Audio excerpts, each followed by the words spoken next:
Hi, my name is Linnea, owner of The Wedding Talk. I assume you're here for the wedding planning boot camp?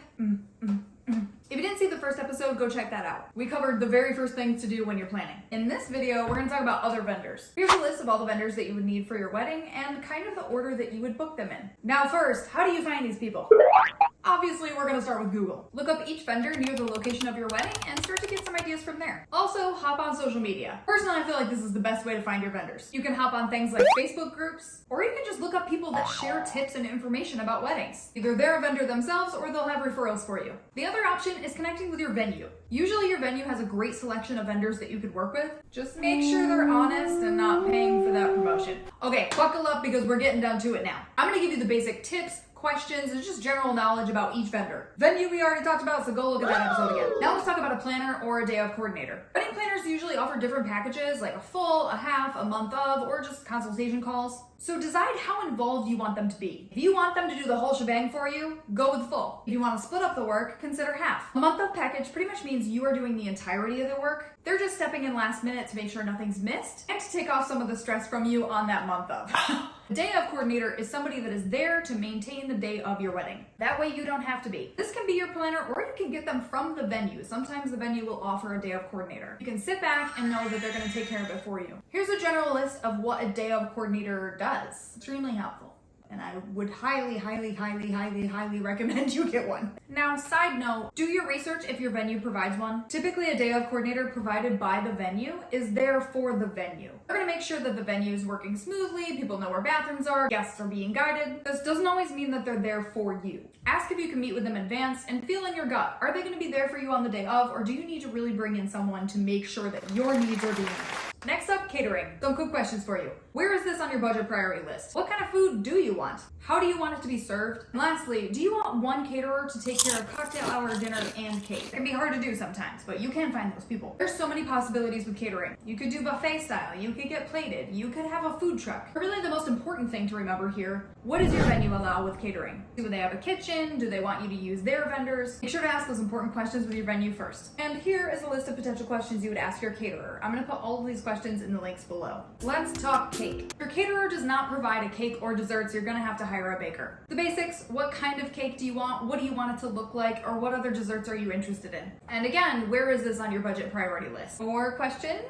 Again, I'll put it in the direct link. Next up, bar. If your venue or caterer does not provide a bar, you will need to hire someone else. The basics of bar that you need to know is it an open bar? Is it a cash bar? How long do you want them there? Are you offering just wine and beer? Or are you doing all the liquors? Things like, do you want a signature cocktail? And again, where is this on your budget priority list? The questions to ask. Next up, florist. This is a very important thing for you to know where this is on your budget priority list, because that ultimately determines if you're getting real flowers or artificial flowers. Also, are you DIYing them, renting them, having somebody else make them? You get it. The main thing with flowers are what's seasonal, what colors do you want, and what flowers are you specifically thinking about. And another thing to talk to your florist about is if they do other rentals. Oftentimes, florists can bring candles, vases, all kinds of things. If you can rent that, that makes it much easier on your decor budget. Bam! List of questions. Next up, photographer and videographer. Ooh, I do both of these also, so this is my favorite category. I know I'm drilling this into your brain, but how far is this on your priority list? Personally, I think photography needs to be way up there on the list. Photos and videos are the only thing that you're gonna have left of the day of, so it's really kind of important. Some general questions to ask yourself is, what style do you want?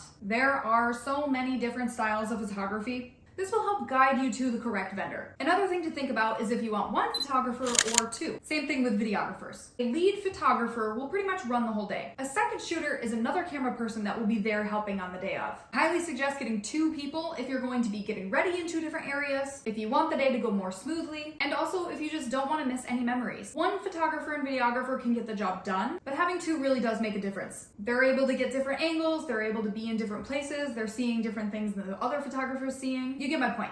The last thing to think about for photographers and videographers is how long you want them to be there. Most often you get a full or a half package plan. If you want the getting ready photos, the first look, the ceremony, all the way through dancing, you're gonna need a full day. If you only want to capture the middle stuff, that's a good way to save on your budget. Pro tip though, always give yourself extra time. You don't want to be rushing the photos and videos that day. Ta-da! Questions. questions. Next, we got hair and makeup. Again, with the budget priorities, I know, but you gotta think about it. For hair and makeup, obviously you're going to be focusing on what style you want, but you're also going to think about how many people are gonna need hair and makeup on the day of. Bridesmaids, moms, etc. I suggest getting style photos from every single person that's gonna need beauty on the day of. That way you can send it to that person, see if they can do it, and also how much it's gonna cost. And see if they can give you a time estimate on each of those things. Also, don't forget to set up a trial so that way you can practice and make sure it's exactly what you want before the big day. Questions.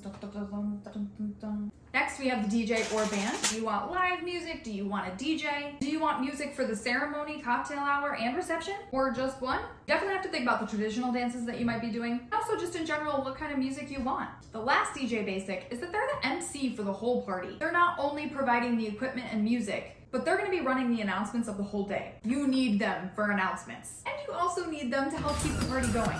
Here's a general list of things to ask them. Then we have our officiant. Sit down as a couple and decide, are you going religious or not? Make sure they're legal regardless, because they will be helping you with the documents. And lastly, ask them how they go about making their officiant speech. Do you have any say in that? Can you include personal details? Do they need to meet with you a bunch of times so that they get an idea of who you are as a couple? Just make sure you speak your priorities about what you want in your ceremony. And a quick little list. Transportation is an often overlooked vendor. Be sure to think about how the heck is anybody getting anywhere that day? Not just the couple, but also your family members and the bridal party. Make sure they all get there. You could do a shuttle bus, a party bus, a limo, Uber, whatever it is, make sure you have a plan. Next, we have rental companies. This is like tents, chairs, activities. This will really depend on the venue, on what you need. But the basics are, if you need a tent, what size do you need that tent? And are there ground restrictions? If you have a guest count of 70 people, are you getting 70 chairs or 140 chairs? Are your guests gonna move the ceremony chairs to the reception? Those kinds of basic things. You can rent all kinds of stuff. Bouncy house, photo booth, lighting, porta potties, cotton candy machine, generators. The last vendor is setup and breakdown or extra cleaning people. Is this included in your venue? I hope so, but if it's not, you may need to rent another person to help you with this. You don't want to finish the night of your wedding and have to clean it all up. That's the basics. I highly encourage you to take a look at the blog. That way you can see all of the questions that I would ask a vendor. I put together like 250 questions for you. Comment below if you have anything specific to ask, and make sure you take a look at my other media so I can help out with inspiration, tips, whatever. Be sure to check in next Wednesday. We're gonna be doing all kinds of guest needs. For now, happy planning!